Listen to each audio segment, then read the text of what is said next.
en común el nombre, Burundanga, La madre que me parió, El reencuentro? La respuesta es fácil, su éxito. En este caso es sinónimo de Gabriel Olivares. Este albaceteño estudió comunicación audiovisual y dirección cinematográfica, aunque la mayor parte de su carrera la ha dedicado al teatro. Desde 2012 se ha embarcado en el proyecto de su vida, Teatro Lab, un espacio abierto a la creación teatral. Bienvenido a Telón y Cuenta Nueva, Gabriel Olivares. Hola, ¿cómo estamos? ¿Qué tal? Bueno, lo primero, muchísimas gracias por estar esta tarde con nosotros.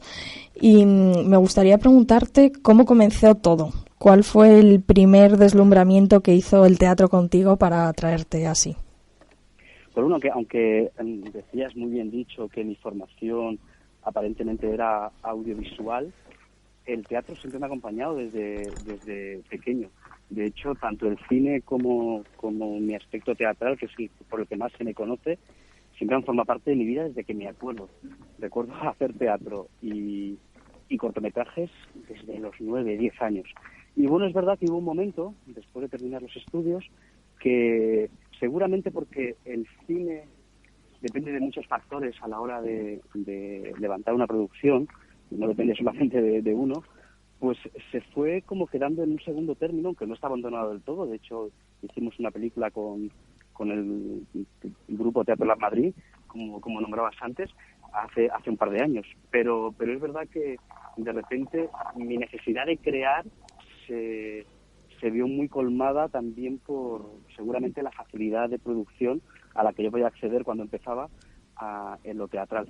Y bueno, es en todo caso lo que te puedo decir de por qué empecé una carrera teatral y parece que dejé un poco más en segundo término el audiovisual, aunque ya te digo que no está abandonado en absoluto. ¿Y cuál fue, si es que existió, el punto de inflexión en el que pensaste, de verdad, hoy o a partir de aquí ya soy un verdadero profesional del teatro, este es mi oficio, no es algo a lo que aspiro? Yo creo que la primera vez que estrené una función en un teatro comercial en Madrid, que fue en el Teatro Lara, una función que escribí y dirigí para el dúo Las Veneno, Gracia y Sole Olayo, yo no sé, tendría 23 años o 24. De repente, hombre, uno se cree que es director y no sé si me lo creo ahora, fíjate lo que te digo, pero en ese momento vi que, bueno, que esa puerta se abría. Y bueno, la verdad es que después de esa función, pues no he parado. Directamente es que no he parado, no he tenido tiempo tampoco de verla, de verme fuera como del circuito. O sea, soy un afortunado. En cualquier caso, soy un afortunado porque todo lo que he intentado generar, de una manera o de otra, muchos éxitos, pero también muchos fracasos, al final pues han llegado a ocurrir y a manifestarse. O sea que soy un afortunado y estoy muy agradecido, lo primero. Bueno, según he leído, Oscar Wilde fue tu gran referente y es en cualquier caso uno de tus grandes mitos, ¿no? Que vuelven una y otra vez en tu carrera. ¿Qué te atrae tanto de él? Bueno, pues fue también, como ocurren yo creo todas las cosas importantes en la vida, fue un poco accidental.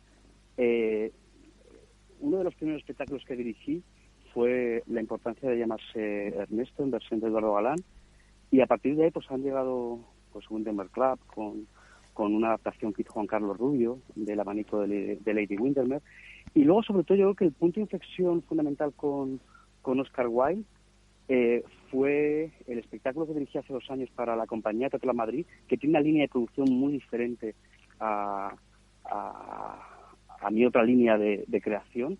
Digamos, me muevo, está muy mal dicho, lo que es que no sé definirlo de otra manera, lo he intentado alguna vez, entre el teatro comercial y un teatro más experimental y más personal, aunque yo creo que esas dos líneas en mí cada vez están más difusas. Bueno, pues dirigí para mi línea más experimental, que he sacado con la compañía Teatro Madrid, Gross Indecency, un texto que no es un texto propiamente dicho de Oscar Wilde, sino sacado de las transcripciones de los juicios cuando lo acusaron de sodomía, y vivió 3 juicios tremendos de toda la sociedad victoriana contra Oscar Wilde.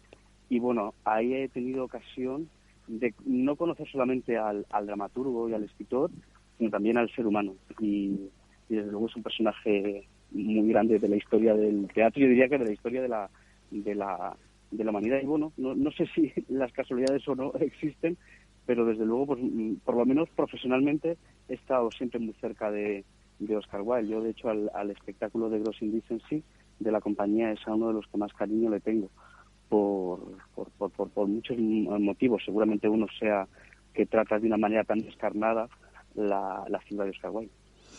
Bueno, y de hecho su mito y su obra, aunque ha pasado más de un siglo después de su muerte, siguen completamente vigentes, siguen siendo actuales. Bueno, yo creo que él nació sabiendo que era un ser único y bueno, se ha convertido en un clásico y un dramaturgo universal al nivel de los grandes dramaturgos universales de la historia. Y sí, yo creo que una de las características que tienen los autores con esta vocación universal es que sus textos no envejecen, sino que les ocurre lo contrario.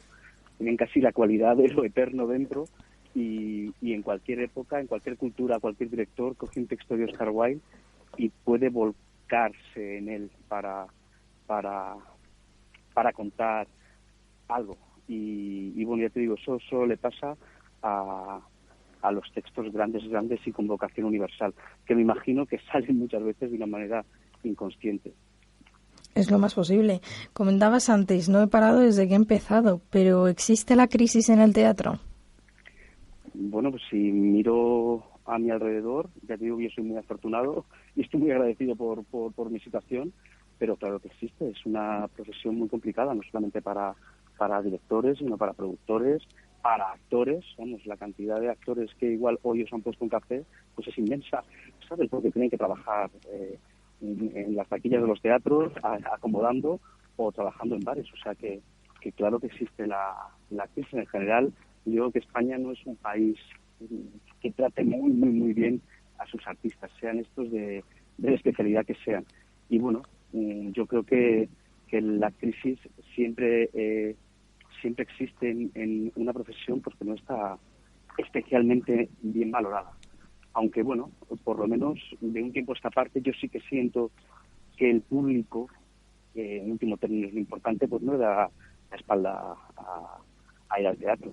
De hecho, los espectáculos que funcionan bien pues están llenos y es muy de agradecer. Yo creo que la cultura alimenta esa parte eterna que tenemos todos y necesitamos desarrollarla también, aunque a veces la menospreciemos.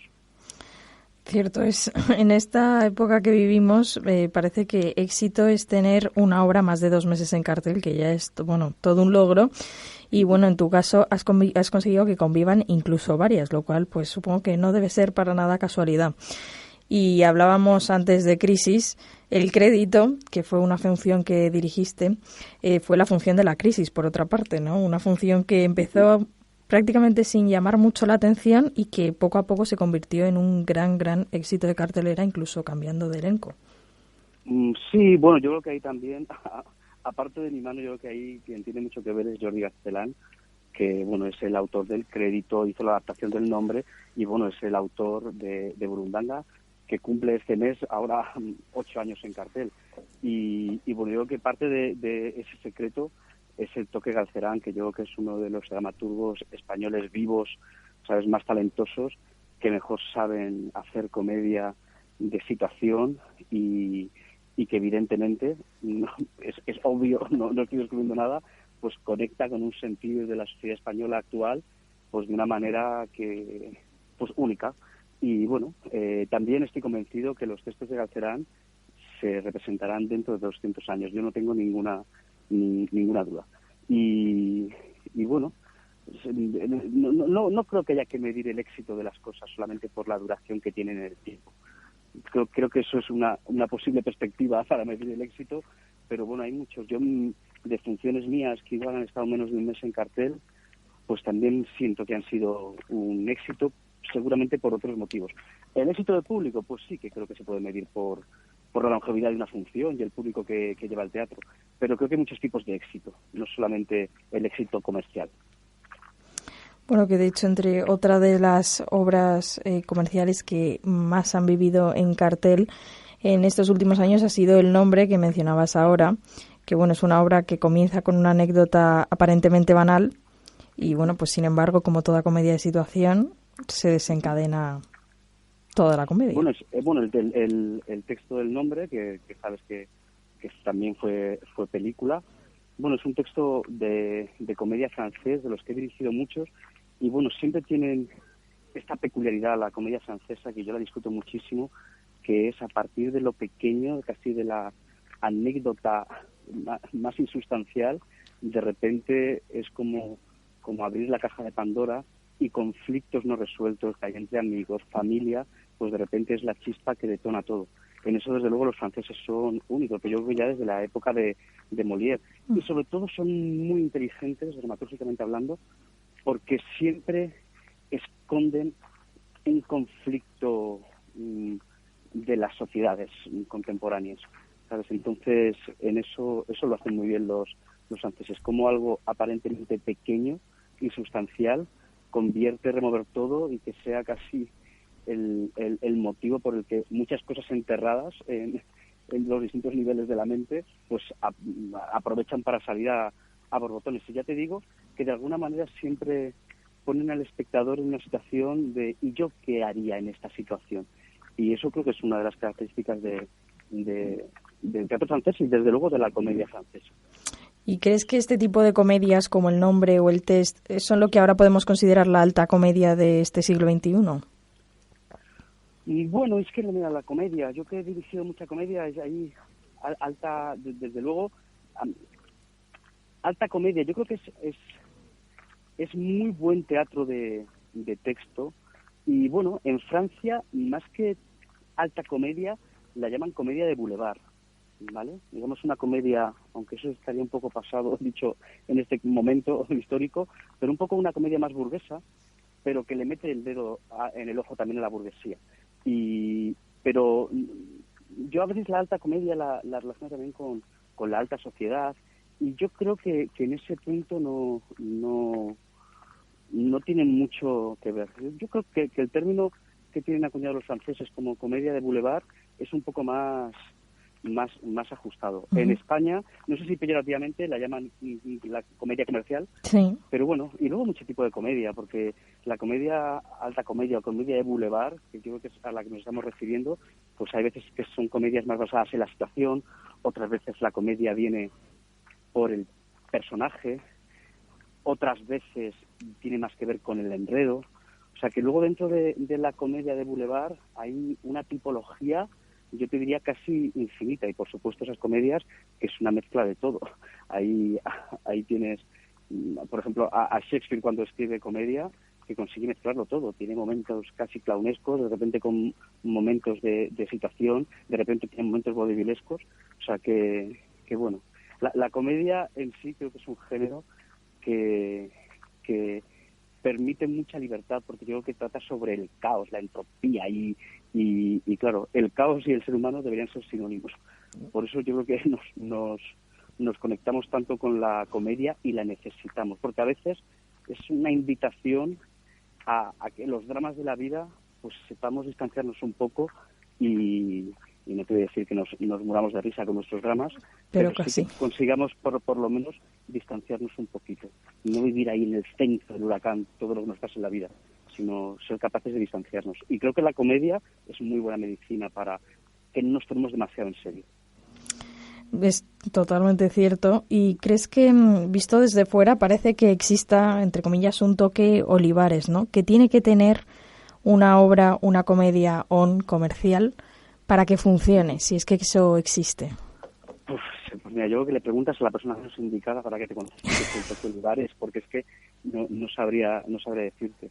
Sé que me vuelco mucho en el texto, trato que el texto, ¿sabes?, alumbrarlo, le pongo como un fuego lento dentro y espero que vaya despidiendo todos los sabores, los aromas que tiene ese texto, y fundamentalmente, si hay algún secreto, es que me pongo al servicio de ese texto, de esa producción y por supuesto de ese reparto, de esos actores. Y bueno, que creo que una de las características, eso lo tendría que decir otra persona, no yo, es Es que, bueno, creo que cada función para mí es casi un prototipo y nunca, por lo menos de manera consciente, he usado una fórmula de decir, me la voy a hacer otro Burundanga, sino que dejo que cada función tome vida propia y a veces me siento como director, ¿sabes? Como un jardinero que va poniendo guías a una planta para que vaya creciendo recta y pues creo que a veces me siento más así, casi como un guía de la función que ve la función desde fuera e intenta aglutinar todos los elementos que hay, el texto, pues la escenografía, por supuesto, ya te digo, los actores, e intentar que todos vayamos a una. A veces un director es más un capitán de barco que un señor que ordena y manda y dice esto se hace así y punto, ¿sabes? Yo cada vez, si alguna vez lo he sido, que no lo creo, desde luego cada vez tengo más claro que un director no es un tipo que dice lo que se tiene que hacer, sino que su función dentro de un espectáculo es otra. Bueno, realmente, como apuntabas ahora, el teatro comercial es algo muy serio. Bueno, muy serio. Yo creo que... Muy serio de hacer, quiero decir, ¿no? O sea, quiero decir que no hay nada peor como espectador, yo lo veo desde ese lado, que ir a ver una obra y no percibir el efecto que se pretende o que tú como espectador esperas, ¿no? Con lo cual hacerlo, supongo que, aunque parezca una comedia de lo más banal, por decirlo de una manera, es algo muy serio construirlo. Bueno, como dice Eloy Arenas, uno de los protagonistas de Burundanga, que lleva 8 años haciendo la función, que eso sí que es serio, él que es un gran comediante, un grandísimo actor, sabe que la comedia hay que hacerla muy en serio, ¿sabes? Si la comedia no te la tomas en serio, empieza a hacer aguas y ese barco se hunde. Y bueno, es importante encontrar el tono justo, porque lo que te funciona en una tonalidad, de repente la varías mínimamente y ya no surte efecto. Y desde luego es serio, pero sobre todo hay algo que es la prueba del algodón de la comedia, que el público se lo pase bien y se ría. Una comedia en que el público está muerto, pues tienes ahí la vara de medir súper clara cada noche. Pero sí hay que hacerlo muy en serio. De hecho, yo creo que cuando uno se esfuerza, en general, creo que los sobreesfuerzos suelen ser malos para la comedia y creo que para lo teatral. Creo que el poder del teatro y su intensidad no tiene que ver con el sobreesfuerzo. Es como cuando cuentas un chiste y terminas más que contándolo, explicándolo, y de repente lo ahogas, pues van más por ahí. Y sobre todo, no sé si seriedad, pero creo que es para mí, por lo menos en este momento de mi vida, que voy a cumplir ya 45 dentro de poco, para mí tiene que ver con la responsabilidad, hacerte responsable. Y sí, no sé si tiene que ver con la actitud de la seriedad.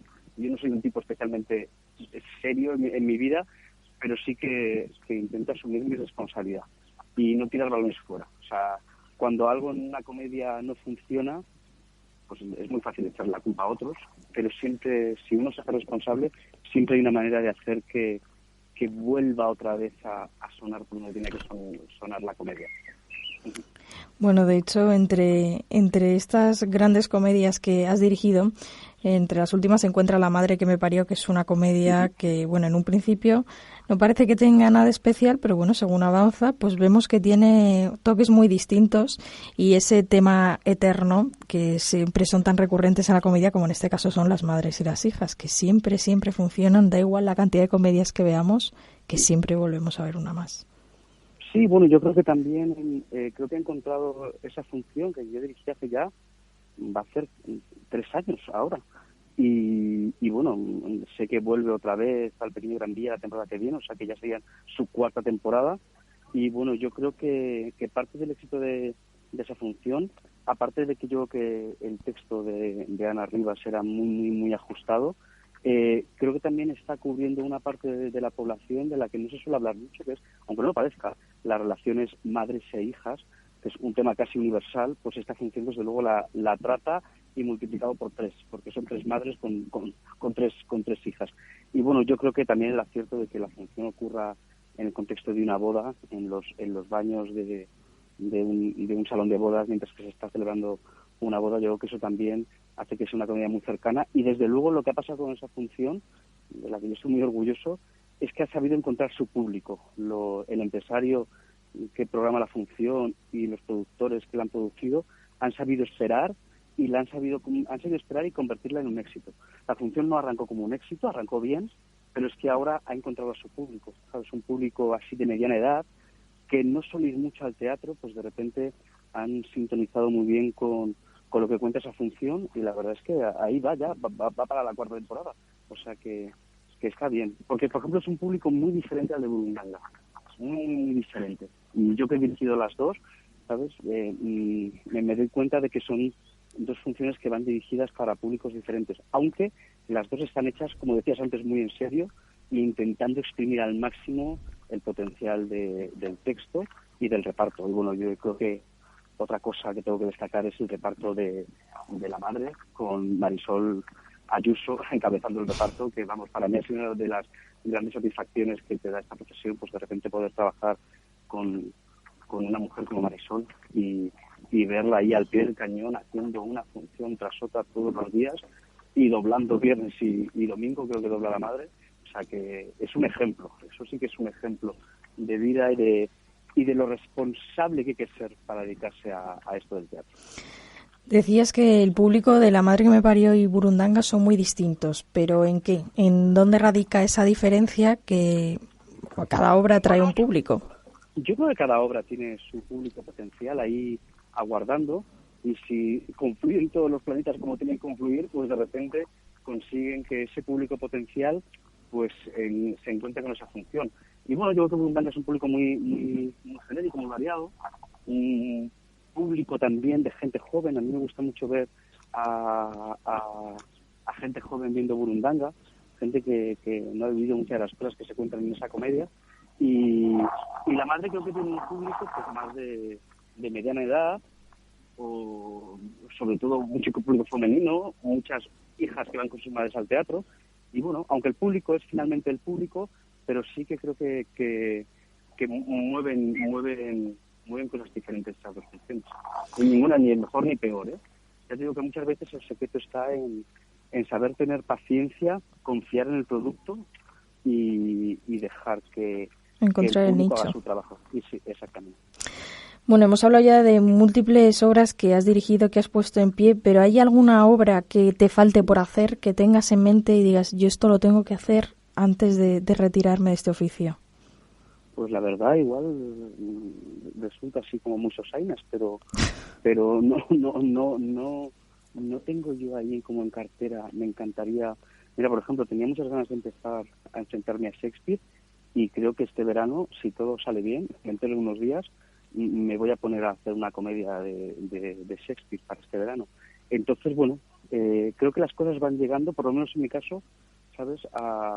Cuando tienen que llegar y como tienen que llegar. Luego también, bueno, lo nombrabas al principio, el hecho de que ahora esté como dividido de alguna manera, teniendo una línea de trabajo por un lado y teniendo otra con Teatro Lab, con la compañía y con el espacio que estamos creando, que vamos a tener como un teatro en el que vamos a poder crear y exhibir para el público. Pues estamos ahora, me he salido fuera porque me has pillado en plena fase de reforma con los albañiles para abrir una sala que va a ser la sede de Teatro Lab, y va a ser el espacio ideal para ver los espectáculos que generemos en Teatro Lab. Entonces ya te digo, es que estoy como tan lleno en este momento de mi vida de opciones y de realidades que se están dando, que no deseo nada aparte de lo que ya está sucediendo. Bueno, ¿y alguna obra que en un principio pensaste que iba a ser muy difícil de sacar adelante, o que fue muy difícil de sacar adelante y que finalmente resultó ser un gran éxito que nunca esperaste? Bueno, yo creo que Burundanga. Creo que ese ejemplo es Burundanga. Burundanga, ten en cuenta, es una comedia que habla de muchas cosas, pero es una comedia que habla también de la ETA y del final de la banda terrorista ETA. Y hacer con eso humor, hace 8 años, cuando la montamos en menos de 3 semanas, y nuestra intención es estar 8 semanas de verano y que ahí la función acabara y ya está. Y de 8 semanas de verano llevamos 8 años. Y bueno, yo recuerdo que teníamos, no sé exactamente miedo, pero sí, ¿sabes? Mucho respeto por el material que podía ser muy incendiario. Era una época que aún no estaban los apellidos vascos, que aún no se hacía humor con estas cosas, y yo creo que todos íbamos como de una manera muy prudente enfrentándonos, pero también coincidía que en esas 3 semanas que montamos la función, yo pocas veces me he divertido tanto dirigiendo una función. Y bueno, pues claramente todo eso que ahí se generó, pues aún puede verse en los teatros, en el Teatro Maravillas. Entonces, bueno, pero ya te digo, era una función que la hicimos para 8 semanas y nunca pensamos que iba a arrastrar lo que arrastró esa función. Bueno, y que desde luego se ha convertido en un fenómeno teatral de la década y posiblemente prácticamente del teatro contemporáneo que tenemos hoy en día, ¿no? No hay nadie que no haya visto Burundanga. Bueno, aún tiene que haber gente, porque aún seguimos llenando, o sea que aún hay gente que no la ha visto. Ten en cuenta también que esto está bien, la manera de medir las audiencias, si se puede decir así. En el teatro, claro, vamos cada vez de 400 en 400. Una serie de éxitos en la tele igual la ven de golpe 3 millones de personas o 2 millones de personas. Aquí para llegar a esas cifras hace falta años. Y bueno, yo espero que Burundanga por lo menos se mantenga otros 8 años más en cartel. Esperemos, seguro, para verlo. Además de todos estos éxitos, también te has llegado a arriesgar a hacer una versión personal de Cuatro Corazones con freno y marcha atrás, que supongo que te supuso enfrentarte a un clásico así de Jardiel y, bueno, más con una de sus obras tan emblemáticas, ¿no?, que son sinónimo de su teatro. Bueno, yo creo que Jardiel, yo creo que por una característica, aunque pueda parecer muy banal, en muchos textos de Jardiel necesitas amplios repartos. Y digamos en producciones más convencionales, con cabeceras de cartel, que no puedes enfrentarte a hacer funciones con 10 actores. Es muy difícil. Pero dentro del contexto de la compañía de Teatro Lab, pues ahí sí que nos podemos permitir tener repartos más extensos. Y bueno, surgió la posibilidad hace 3 años de dirigir la función para los veranos del Galileo, para hacerla al aire libre. Y bueno, pues estas veces cuando aciertas, hay veces que no se acierta, pero cuando se acierta, pues uno pues pasó con Cuatro Corazones. La versión que hicimos, que era muy fiel al espíritu de la obra de Jardiel, pero muy libre en lo formal y en la manera de contar esa función. Pues bueno, pues ya te digo que es una función que es de la compañía de Teatro Lab, pero que sigue de gira. Estuvo 2 meses en el Galileo, luego estuvo 2 meses en Maravillas, y llevamos con ella de gira pues casi 2 años y medio, y lo que le queda. Y bueno, en la sala que inauguramos ahora en octubre, también va a estar programada de manera regular. Yo creo que Jardiel, como hablábamos antes de Oscar Wilde, bueno, pues tiene ese toque que trasciende el momento histórico cuando fue escrita, y eso forma parte de las grandes obras de teatro. Y yo creo que Cuatro Corazones es un clásico de la comedia fantástica. Digo fantástica como género, porque es una función que habla de la inmortalidad y de la eterna juventud. Y es una función que muchas veces roza la ciencia ficción. Que bueno, todo el mundo sabe que Jardiel era un adelantado a su época. Y luego tiene algo que yo no he descubierto. Ya había leído muchos textos de Jardiel, nunca había dirigido ninguno, que tiene algo que para mí es único, que de hecho él hasta lo define en algún escrito, que él más que humor hace humorismo, y es una especie de mezcla de síntesis entre el humor y la poesía. Y bueno, es verdad que es un humor que a veces raya lo poético. Y bueno, también tiene algo que nos toca muy de cerca, que el hecho de poder escuchar esos diálogos sin traducir o sin adaptar, porque era un dramaturgo español. Y bueno, eso, por ejemplo, por desgracia, si no conoces el inglés, pues siempre que ves una función de Shakespeare, pues siempre estás viendo una adaptación. Claro, es diferente. Aquí tenemos la suerte de poder trabajar con un texto que está concebido por un dramaturgo español, para decirlo en español, y bueno, te das cuenta lo grande que es y por qué han pasado tantos años desde su muerte y su teatro se sigue representando, y con éxito, que es lo más llamativo. Bueno, y ya que hablamos de la familia Jardiel, es inevitable hablar del Reencuentro, una obra de Ramón Paso, su bisnieto, ¿Cómo se puede dirigir a Amparo Larrañaga y María Pujalte, que supongo que son completamente arrolladoras, y más en una obra así? ¿Y cómo se consigue la tensión con únicamente dos actrices? ¿Es más fácil alimentar la tensión cuanto menos actores, o cuanto más actores más tensión se consigue en escena? Bueno, yo creo que se puede conseguir muy poca tensión con 100 actores en el escenario y de repente con un actor solo moviendo una mano que el público, ¿sabes?, para de respirar. O sea, creo que no tiene que ver otra vez con la cantidad de cosas que ocurran o de personas que estén encima del escenario. Pero en este caso, este texto de Ramón Paso, bisnieto de Jardiel, que ha sido para mí uno de los encuentros más felices que he tenido en mis últimos, pues los últimos 2 años, desde que dirigí el reencuentro. De hecho, ya hemos colaborado en 2 funciones, estamos preparando otra más, o sea que de ahí va a salir, espero que un matrimonio artístico importante entre la relación de Ramón Paso y la mía.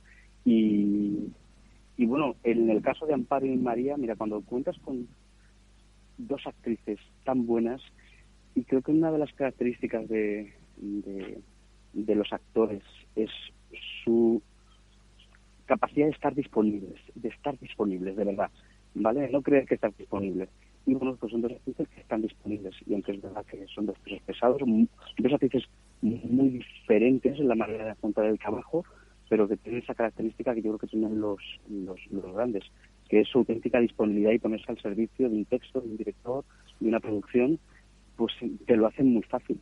Yo el viaje que me pegué dirigiendo el reencuentro pues fue otra de esas cosas felices que te ocurren en la vida profesional, porque lo que aparentemente podría ser muy difícil se convierte en algo muy gozoso y muy placentero.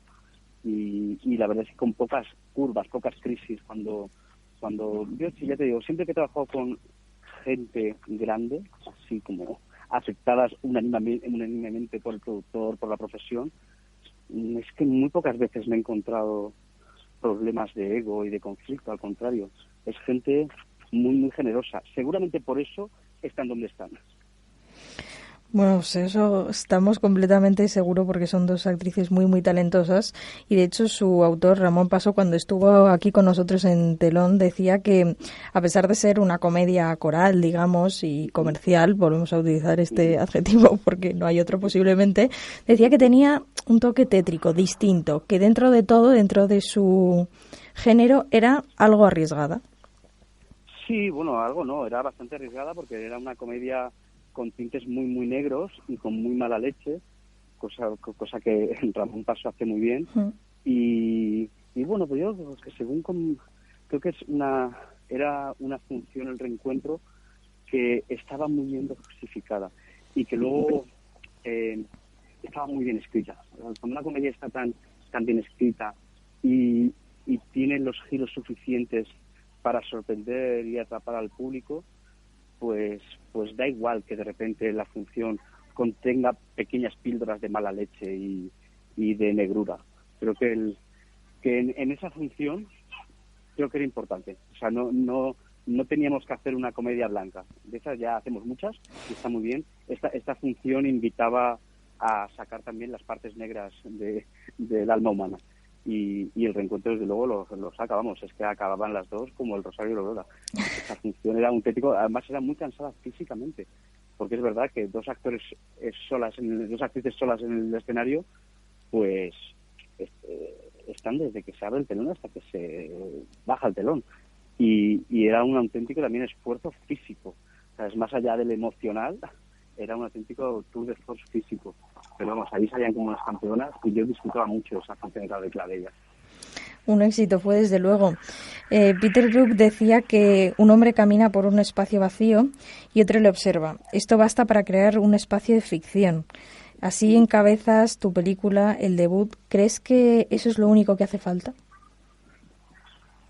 Bueno, yo creo que eso es ir a la esencia de la ficción o del hecho teatral. Creo que el teatro no ocurre hasta que no hay un público mirando. Eso está claro.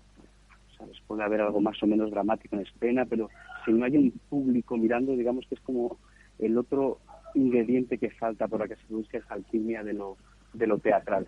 Y bueno, yo creo que el gran Peter Brook estaba señalando muy claramente a qué es lo esencial que se necesita para que ocurra la ficción y la ficción teatral.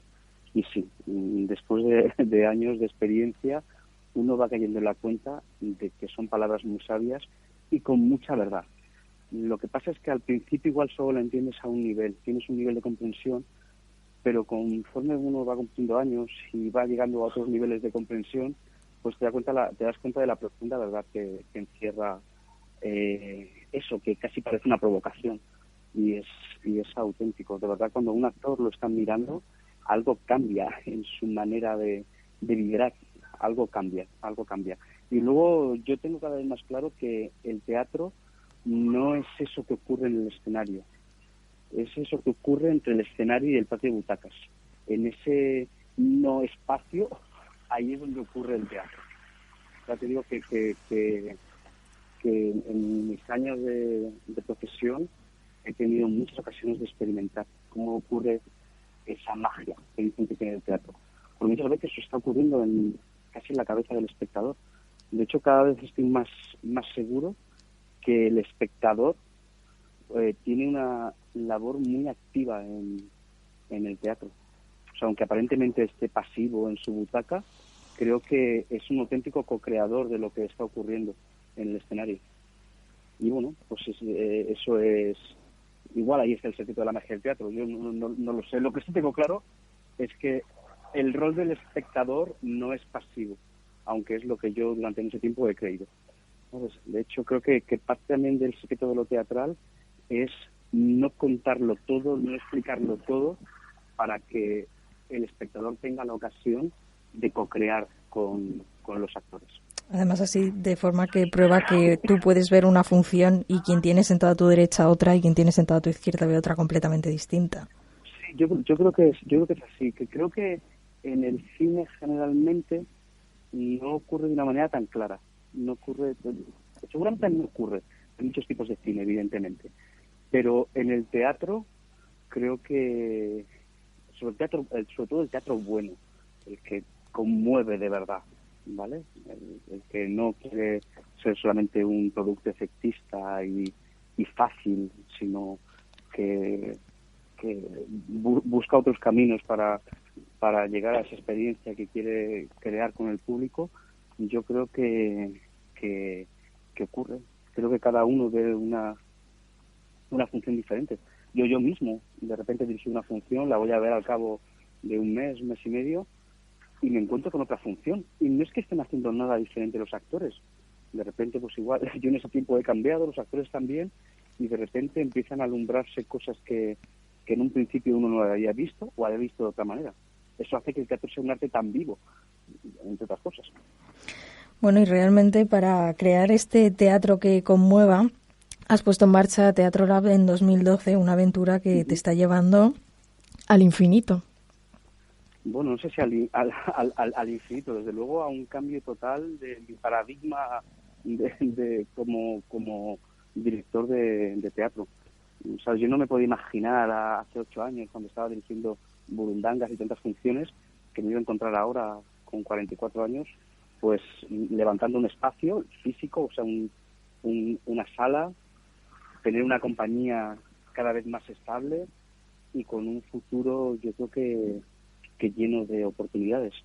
Y bueno, no sé si que creo que la vida me lo ha ido poniendo delante, y bueno, seguramente es lo que tenía que hacer, porque claramente es para mí es casi un cambio de paradigmas, esta manera de entender el teatro en el contexto de una compañía y con la suerte de tener un espacio, ¿sabes? Casi creo que el hecho de que tengamos un espacio para poder crear y poder exhibir y que sea nuestra casa, creo que es el estadio ideal que me imagino que mucha gente que hace teatro se da cuenta de que es el contexto ideal para poder crear, que finalmente es lo que me mueve a la gente que me rodea en Teatro Lab y a mí mismo, ¿sabes? Tener las mejores circunstancias para crear.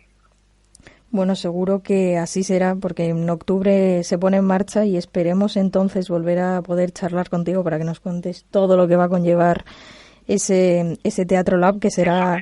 Eso en octubre, es en octubre. Efectivamente, en octubre nos daremos cita para ello, será la cara B de la creación de Gabriel Olivares, pero antes de despedirnos me gustaría hacerte 2 preguntas muy, muy breves. Venga. Nuestra sección se llama Sin café como excusa, así que me gustaría preguntarte con qué persona o personaje completamente hipotético te tomarías un café sin dudarlo.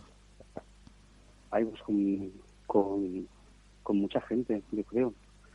Sí, pero ¿tiene que ser una persona real o...? Puede, yo qué sé, puede ser Oscar Wilde o puede ser Otelo, puede ser un personaje. Me lo has quitado de la cabeza. Yo creo que me tomaría, no sé si un café o un té con Oscar Wilde, desde luego.